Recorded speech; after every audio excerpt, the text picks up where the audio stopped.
हास्तिगो corona virus मानजांगमनि मारि बांगैतंगो सालब्रमनो हास्तिनि सालथां हांखरो corona virus मानजांनाय जेराव home quarantine तंगैतंगो ब्रनि जिमुंसासक जोंजाले तंनायनि निबा कतालिया फ्रि नाहासका हाबां नायकुलानि लुवा जिमुंबाय ताबुनि हास्तिनि साकदुक बेतनि साखाम सेब केबेल नुगै तंको संलुक्रो साक हामिया अंगाके साक हामनागो थांनानै सुदुसे किरिजागै तंगो आसुसिमिया कोरोना टेस्ट खालायजाना सुदुसे किरिजाबाय तंगायो आबानो नाहारिनो हाफां नायकुलानि बखादै कोरोना भाइरस मानजांनाय जेराव होम क्वारेन्टाइन तंगैतंगो ब्रनो सालब्रमनो नगो नगो थांगै साखाम आमजमुनि सामं बुतां जेंगै देखा सांग्रं साला अमहाय सामं बुतांनि नाहारमो अंखा दाक्ति दाक्ति साक हामिबै करा खलायनायनि हिनै कक साका बखास्तेफा सरदेश कुमार जाधव।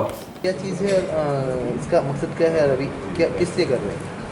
देखिए, पश्चिम त्रिपुरा जिला में जो अभी केसेज हैं अभी तो कम हो गए हैं, बट जैसा सभी लोग चाहते हैं मैक्सिमम केसेज जो माइल्ड मॉडरेट और एसिम्टोमेटिक है, जिनको ऑक्सीजन की ज़रूरत नहीं है, उन लोगों को हम होम आइसोलेशन में रख रहे हैं। होम आइसोलेशन के जितने पेशेंट हैं, हर पेशेंट को दिन में कम से कम एक बार कॉल किया जाता है। जिन लोगों को कोमॉर्बिडिटी है, मतलब जो लोग ज़्यादा एज के हैं, जिन लोगों को डायबिटीज़ है, जिन लोगों को ब्लड प्रेशर की बीमारी है, कुछ और बीमारी है, उन लोगों को दिन में 2 बार कॉल किया जाता है।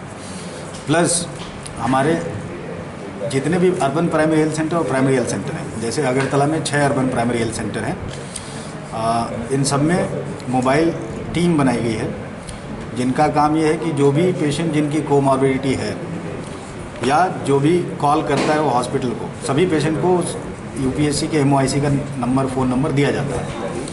उसको कोई परेशानी होती है तो कॉल करता है। जो भी कॉल करता है, जिन लोगों को भी कोमॉर्बिडिटी है, उनके घर पे जाके विजिट करते हैं ये लोग। उस पेशेंट का मिनिमम उसका ऑक्सीजन नापा जाता है, ठीक है।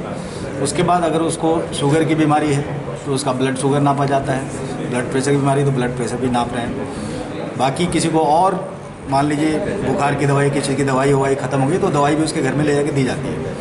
तो ये पिछले लगभग 20 दिन से ऐसा विजिट हमारे पेशेंट्स के घर में किया जा रहा है। जो इसका एम है, वो एम ये है कि लोग साइकोलॉजिकल फियर है, पूरे देश में ही है कि अस्पताल में नहीं जाना चाहते हैं।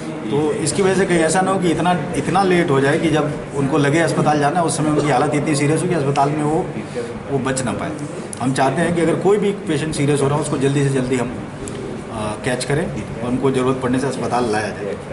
इस एम के साथ ये किया जा रहा है। बाकी कोई और भी तकलीफ हो रही है, उसकी दवाई भी इनको दी जाती है।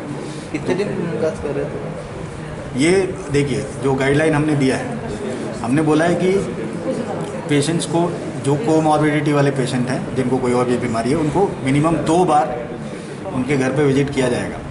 एक बार किया जाएगा वो जिस दिन पॉजिटिव आते हैं उसके 2 से 3 दिन के अंदर, और दूसरी बार उसके 1 हफ्ते बाद, ताकि उसका फॉलोअप रखा जा सके कि वो बाद में डिटेरियोरेट तो नहीं हो। ऐसा रिटन गाइडलाइन भी दिया हमने। और इसके लिए हमने ये भी डिसाइड किया, जो हेल्थ वर्कर, बहुत सारे आपने सुना होगा, बहुत सारे हेल्थ वर्कर हमारे कोविड पॉजिटिव आए हैं। तो जो लोग हेल्थ वर्कर पॉजिटिव आए थे और अभी नेगेटिव हो गए, वो लोग खुद वॉलंटरली बोल रहे हैं कि हमें जाने दें। तो ऐसे हेल्थ वर्कर्स को हम प्रेफरेंस दे रहे हैं टीम में। जो खुद पॉजिटिव होकर रिकवर हो चुके हैं, वो लोग वॉलंटरली जा रहे हैं। तो ये अच्छा काम हो रहा है। तो हम आशा करते हैं कि ऐसे जो भी होम आइसोलेशन में केस हैं वो ठीक से रिकवर होंगे। कहीं पे भी कोई कॉम्प्लिकेशन होती है, हम जल्दी से जल्दी उनको पकड़ के उनका सही इलाज कर पाएंगे। Thank you.